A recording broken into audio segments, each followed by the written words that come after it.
நீ எழும்ப வேண்டும், பட்டணத்துக்குள்ள போக வேண்டும். அங்கு உனக்கு சொல்லப்படும். அதனுடைய அர்த்தம், நீ எல்லா மாமிச கிரியைகளை விட்டு எழுந்து, பாவத்தை விட்டு எழுந்து, உலக பிரமாண சிநேகத்தை விட்டு வந்து பட்டணத்துக்குள்ளே வா என்றால் எருசலேமுக்குள்ளே வா, தெய்வ சன்னதிக்குள்ளே வா, ஆலயத்துக்குள்ளே வா, அவர் விரும்புவது போல வா. அப்பொழுது உனக்கு நீ அடுத்து என்ன செய்யப்பட வேண்டும் என்பது உன் வாழ்க்கையில சொல்லப்படும். அல்லேலூயா, அல்லேலூயா. அது வரைக்கும் உனக்கு சொல்லப்படாது. நீ எழுந்து வர வரைக்கும் உனக்கு சொல்லப்படாது. எப்பொழுது சொல்லப்படும் என்றால், நீ எழுந்து ஆலயத்துக்குள்ளே வர வேண்டும், அவர் விரும்புவது போல அதற்குள்ளே வர வேண்டும். ஆமென்.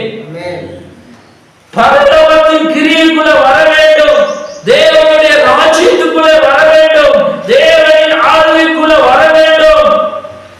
அப்பொழுது உனக்கு சொல்லப்படும் என்ன செய்ய வேண்டும் என்று.